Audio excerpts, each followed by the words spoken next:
Muy buenas tardes, arrancamos el espacio Un poco de Derecho de Marín y Mateo Abogados y saludamos a José Mateo. Muy buenas tardes, ¿cómo estás? Hola José, ¿qué tal? ¿Tú qué tal? ¿Bien? Muy bien. Hoy vamos a hablar de un tema muy interesante que es el exceso de adjudicación.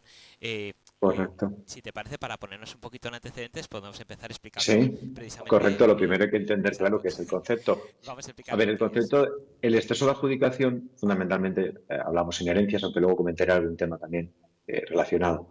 Generalmente se dan cuando la parte que recibe un heredero de la herencia esté de su cuota hereditaria. ¿Vale? Su cuota hereditaria básicamente es, o la cuota ideal, que es como la llamamos, es, yo cojo el haber hereditario, que es la suma de los bienes, del valor de los bienes que se le den en la partición de la herencia, dividido por el porcentaje que me corresponde. Y digo porcentaje porque no necesariamente tiene que ser por partes iguales.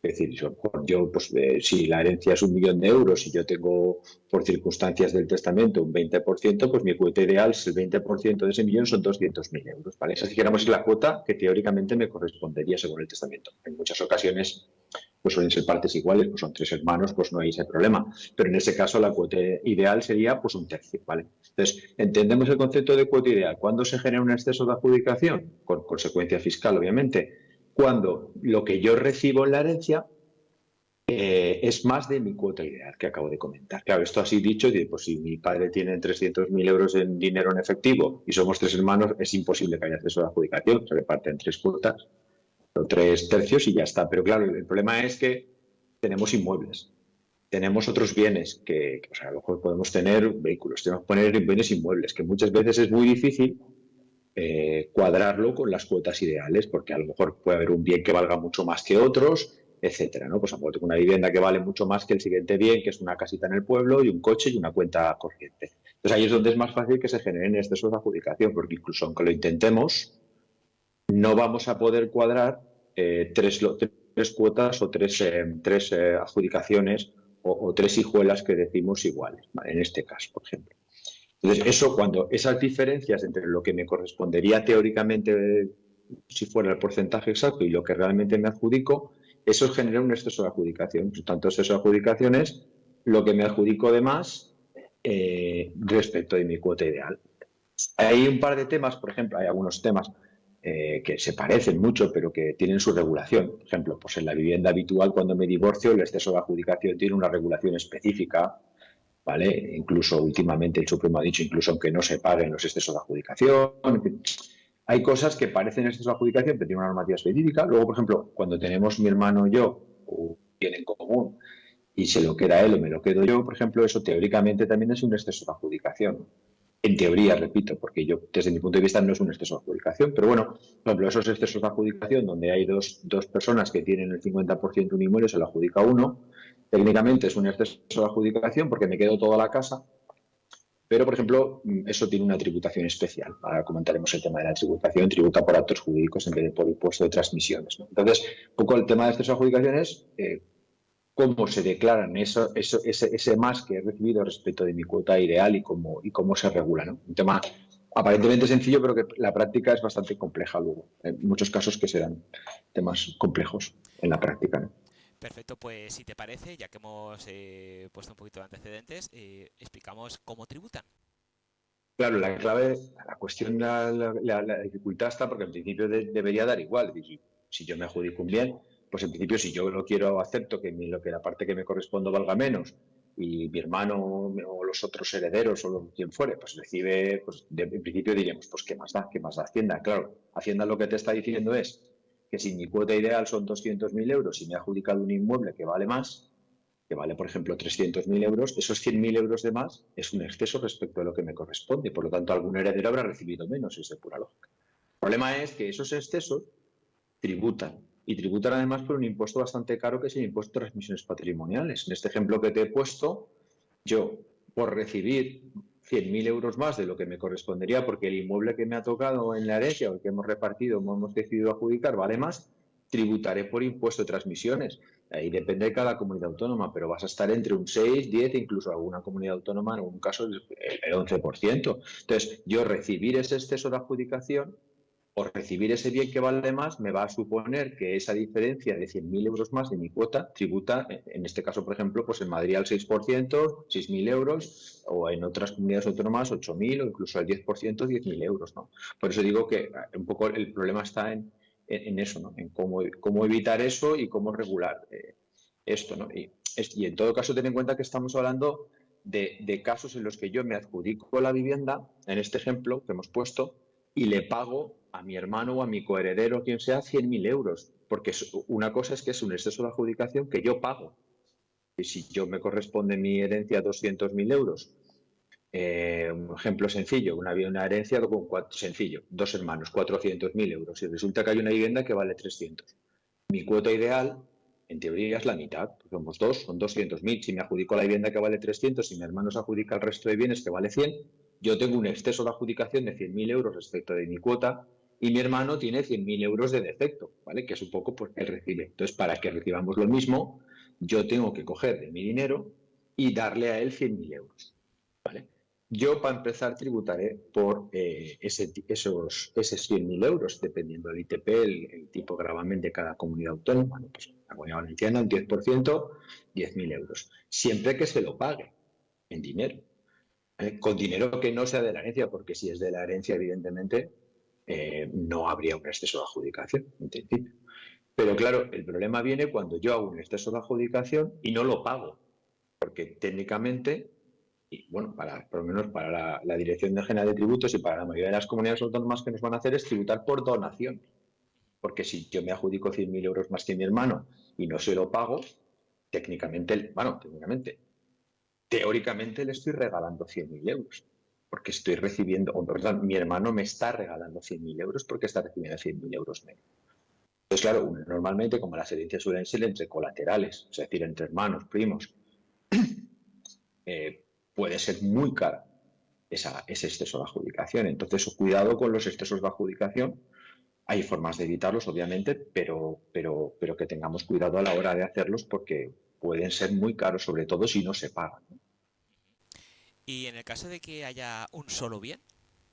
Claro, este es tema más complejo porque luego, hablando con lo que hemos comentado antes, hay excesos de adjudicación que son evitables, ¿vale? Pues porque, por ejemplo, hay varios inmuebles y podemos hacer dos lotes iguales o bastante próximos, pero hay veces que es imposible, porque, por ejemplo, en la herencia que suele ocurrir, hay un único bien, hay una casa, normalmente la vivienda familiar.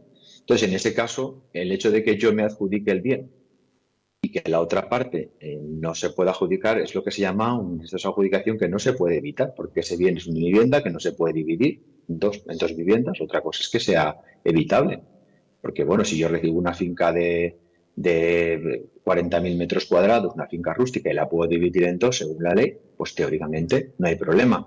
Si en ese ejemplo que te he puesto es divisible en dos y decidimos aún así quedárselo uno, es un exceso de adjudicación que se podría haber evitado adjudicándose cada uno dos fincas, dividiéndolas, y como no la queremos hacer, habrá un exceso de adjudicación. Pero hay casos en los que hay un piso y eso de que se lo quede uno, esos excesos de adjudicación, por excepción a lo que he dicho antes, no tributan. ¿Por qué?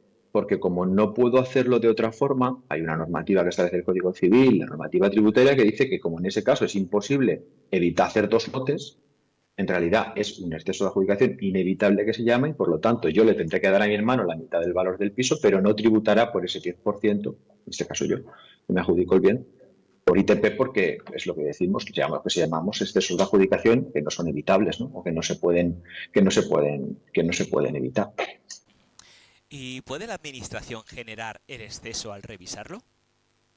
Claro, esta pregunta es la que me hacen muchos clientes y es muy complicado. En principio, pues, bueno, ¿y qué seguridad tengo yo de que si yo digo que la herencia es tanto y me adjudico y después viene la administración y me revisa el valor y dice que este inmueble que me adjudico vale más?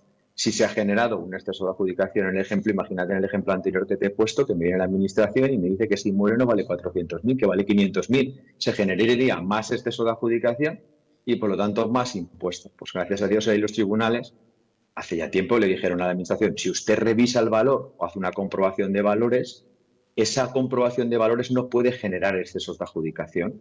No sé si me explico. O sea, imagínate que hay dos viviendas y decidimos los hermanos que vale 100.000 cada una.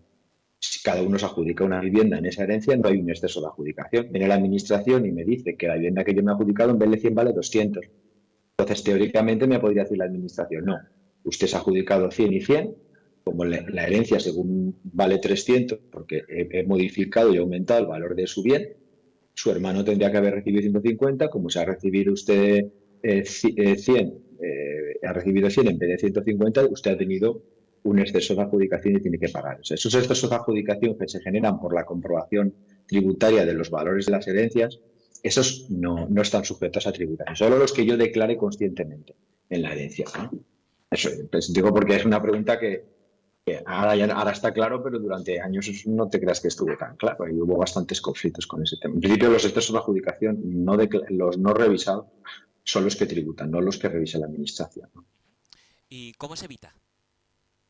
A ver, planificando. Es decir, evidentemente hay que ir caso a caso. Normalmente se pueden hacer ajustando los valores de los bienes.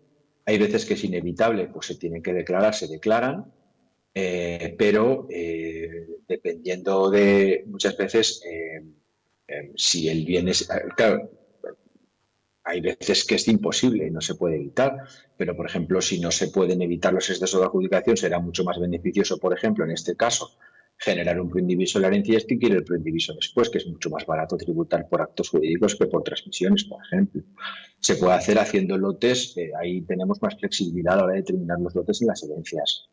Es decir, hay fórmulas de evitarlos. Cuando es totalmente inevitable, hay casos conflictivos, por ejemplo, porque resulta que lo que te decía antes de que eran inevitables los valores, pues hay casos en los que uno de los bienes de la herencia vale 150.000 euros y el otro es un coche y una cuenta con 10.000 euros. Ahí tenemos que intentar defender frente a la administración, aunque sabes que ellos siempre van a intentar recaudar su función. Intentar demostrar a la agencia tributaria que aunque haya más bienes, pero era un exceso, es decir, era un exceso de adjudicación inevitable, ¿vale? Un poco el criterio que sigue la administración, que en esto también ha ido evolucionando, es cuando técnicamente se puedan hacer dos lotes iguales, ¿vale? En este ejemplo que te he puesto de la casa, el coche y la cuenta con poquito dinero, ahí se puede considerar por aplicación que también es inevitable, porque yo no puedo hacer por mucho que quiera dos lotes. Un poco lo que se trata es, los excesos de adjudicación son aquellos en los que pudiendo hacer dos lotes iguales no se hacen, ¿vale? O donde uno de los herederos se adjudica un bien que vale mucho más que el otro, ¿vale? Entonces tú podrías decir, ya, pero no lo puedo evitar. Bueno, sí que se puede evitar. Pues si usted había dos viviendas y una valía mucho más que la otra, pues en una se la puede adjudicar en una y en la otra vivienda, en vez de adjudicárselo uno entero a un heredero, pues pueden hacer se llama un proindiviso, una comunidad de bienes. Pero claro, es que yo no quiero tener algo a medias con mi hermano, pues entonces es donde surge el exceso de adjudicación, que es lo que te comento, que me adjudico más bienes de los que son mi cuota ideal. A veces la gente lo hace sin conocimiento, va a la herencia, hace estas adjudicaciones, a veces el notario percibe del riesgo, otras veces no. Entonces hay que hacer una planificación previa y ver opciones para evitar este coste fiscal y sobre todo las inspecciones que vamos a tener después, ¿no? Pues precisamente para evitar todo esto conviene acudir a grandes expertos para que nos asesoren y nos ayuden. Y Marín y Mateo Abogados, a la vista está que sois grandes expertos en la materia. ¿Cómo podemos contactar con vosotros si tenemos alguna duda al respecto? Sí, bueno, solo tienen que entrar a la página web o buscarnos en cualquier buscador, Google, que sea, pone Marín y Mateo Abogados, y a la web tienen formulario por si quieren hacernos una consulta, ya nos pueden llamar el teléfono o mandarnos un correo, en fin. Lo primero siempre es conocer el asunto y bueno, pues a través de la página web van a poder contactarnos de muchas formas. Estupendo, pues muchísimas gracias, un placer como siempre. Sí, pues, Nos vemos, escuchamos en el siguiente programa. Muy buenas tardes. a ti, cuídate, un saludo. Hasta luego. Adiós.